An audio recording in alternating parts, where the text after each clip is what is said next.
Ebusha for BYT Sports TV Suni. Unse earthquake mura yes artist CBS will take you do be rule me at retro, but don't forget to subscribe to channel no. So notification bells and don't maybe also. Odo me out at the end of so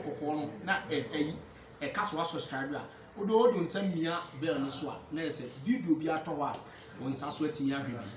and also on saswetin ya ka wo be nya notification no ti ma hwe kama BYT Sports TV right Yeboah Taylor TV suni and no me no be che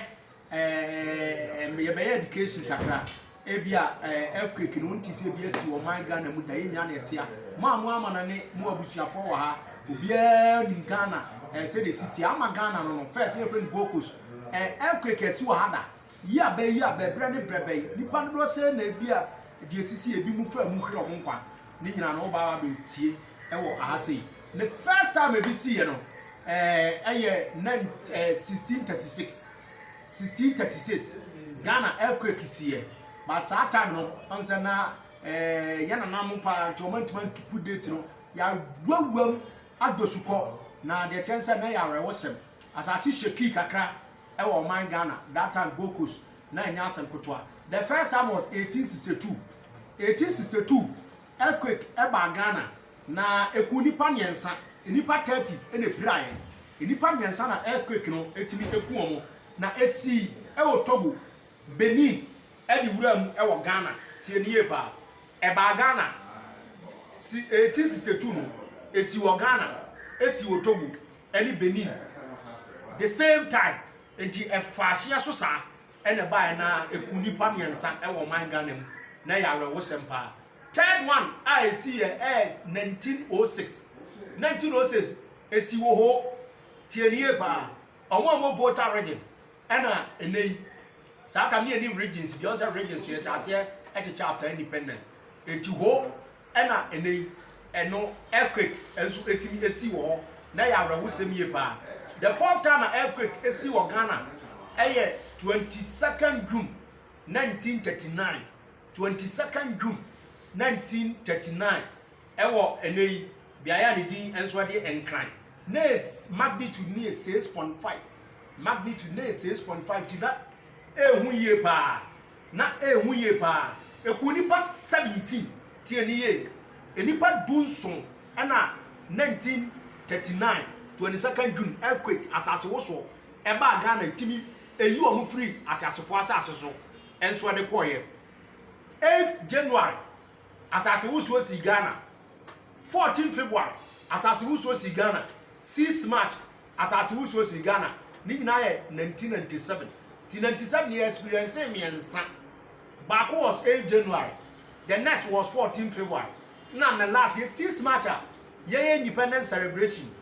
1997 asase woso sheki kakra ewo eye enei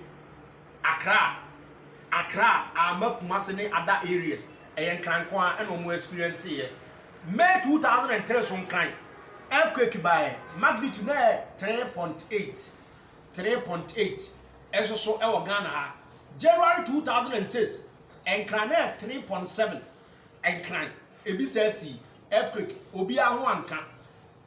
26 September 2007 e wo takrade na magnitude near 5.2 takrade earthquake esi order date near 26 February September 2007 9 December 2018 to wager 2018 5 years ago date near 9 December wager near 2.2 wager any gbewe enkran gbewe any wager yenya asase wo so experience e wo sanso na 13 January 2019 Accra kakra sheki 2.6 enchada nye hu sa de sa time na ye kakra bi but ye experience ye 24 June 2020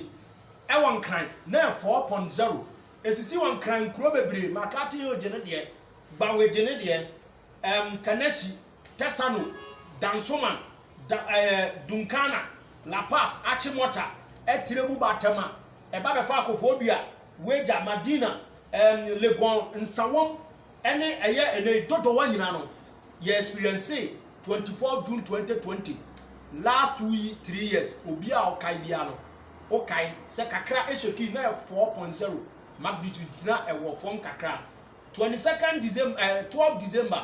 2022 last year ɛso kakra bi ba we Accra 4.0 mo kaya news ɛbɛtutu odwa sɛ bi asi nti earthquake no Ghana ɛsisi bebree ba dia ɛgye enipa nkwapa 1939 enipa 17 efrim so 1636 1862 1906 1939 1997 esimiensa 2003 206 207 2018 2019 2020 2022 na say earthquake nkwa 14 times and happen e Ghana yamon pae say ebi ma na beba kwa enye kitikiti 2 point something ade and rise to 6 8 aircon esali asemeba enti nyame hiro bibia say wunya education free BYT Sports TV Bright Yeboah Taylor TV bidi e de Bright Yeboah Taylor nyame hiro say wo hwe adwumade na bibia so e course ma me na me producer Bismarck Ejare so ase ewo eye eneyi adwuma ono so ebo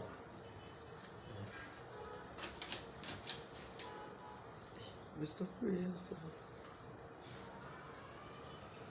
I don't know. Mr. Benz of you. This is a radio train me Accra. Okay. Aba, stop.